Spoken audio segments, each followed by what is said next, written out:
Good evening, everyone. I'd like to start by wishing the Ozabels a happy anniversary this evening. And as someone who is a spouse myself, Rabbi Ellie, I will tell you that given that this is your job and your gig, you better have some really big gift planned for Ellie after this is over.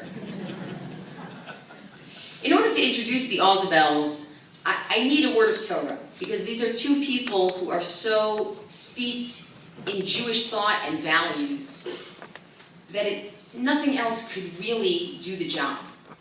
In this coming week Parsha, we see the Meraglim, the spies. They come back, 10 of them have a negative report about the land of Israel, and we find out that Vatisa kol ha'edah vayitnu et kolam vayivku. The entire nation, the entire congregation raises its voice to cry as one. And we wonder to ourselves, how is it possible that they were able so quickly, these 10 men, they were able so quickly to capture the hearts and minds of the entire nation that everyone would cry together? And Midrash explains that what happened was, at the end of their tour of the land of Israel, the spies went home. They each went to their respective shevet, their respective tribe. They sat in their homes and they wailed. They cried in the corner with their heads in their hands until their children came over to them and said, "What's wrong? Why are you crying?" "Oh, woe unto us. Woe unto us, children. You don't know what your future brings. The Amorites, the Canaanites, they're going to rule over you." And of course, their children would then join them in this cry. They would cry and it was contagious. The people down the hall here in New York, or the people in the next yard over in more suburban parts, would cry, and it spread like wildfire. When we look at something like this, we're looking at a moment of people figuring out, how do we persuade people to join us? It was not by standing in front of the nation and making a big speech in front of a microphone, but the unfortunate destiny of the Jewish people of that moment to follow those 10 spies was brought about by 3 things. And I believe that these 3 things can be used for the force of good as well, and are used for the force of good by the Ozabels, to capture hearts and minds for positive messages, to bring people along with them on their path of beautiful Jewish virtues and values. Number 1, go to your community. Be one with your community. That's how you win people to your cause. People certainly know that Rabbi Eli Ozabel is a chevra man. He's the man who knows his scotch. He's the man who works on Wall Street and is known as the rabbi. He's a person who is completely down to earth, someone you want to shoot the breeze with, someone you'd like to talk to. Mrs. Elisheva Ozabel, it's very difficult to be a teacher and see your students in this lobby.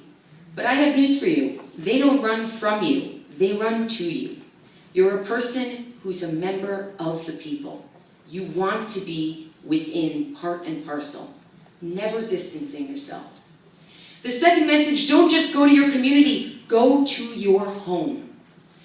I could ask people, but I wouldn't want to embarrass them, I could ask people, how many of you have been hosted in the Ozabel's home?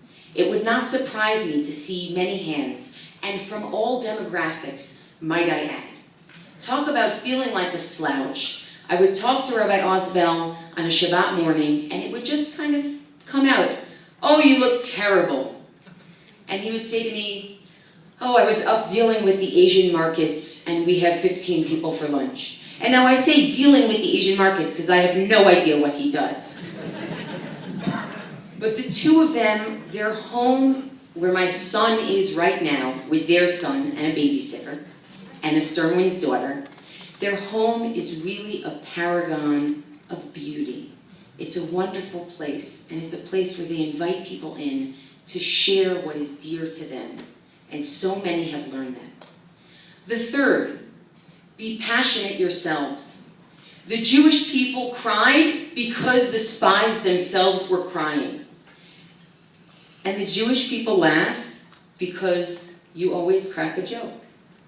And the Jewish people are passionate because Elisheva Ozabel is willing to volunteer her time for what she thinks is important. She's passionate. She believes in it. It's pretty incredible.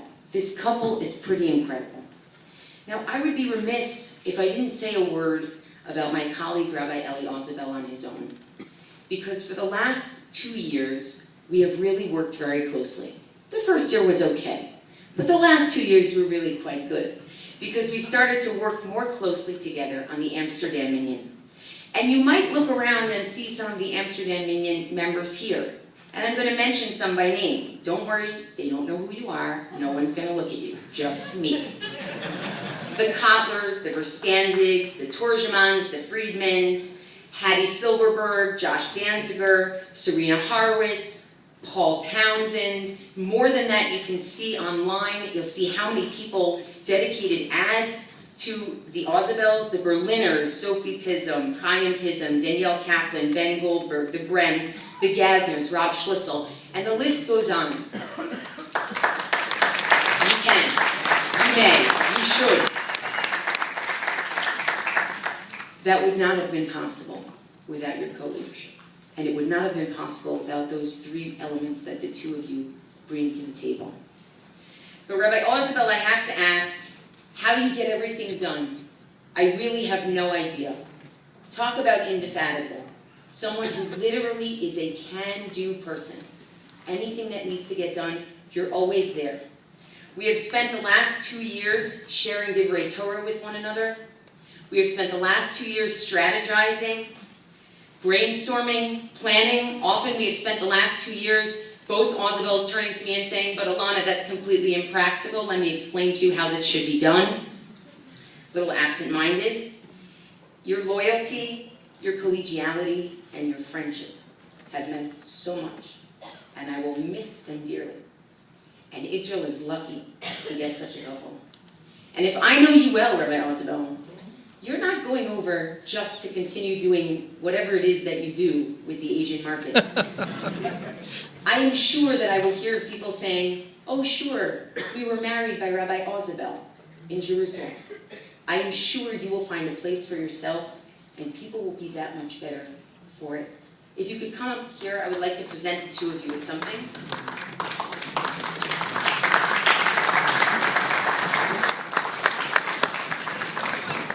Now, of course, it behooves us to mention the Bergers and the Ozabels who are here, who, I don't know if you usually have their anniversary dinner together, but maybe we're setting a precedent. Don't tell me if that's a problem to say. But we are just so happy for you, and what we've given you, this wonderful committee has given you a washing cup.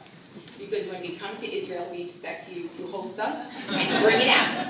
What it says on it is a pasuk from Mishlei, from Proverbs. Chatzva amudeha shiv'ah. It's actually backwards. Chachmot banta beita chatzva amudeha shiv'ah. That wisdom has built its home, embodied, and it has beautiful columns and pillars that are inviting to everyone to join. Thank you both so much.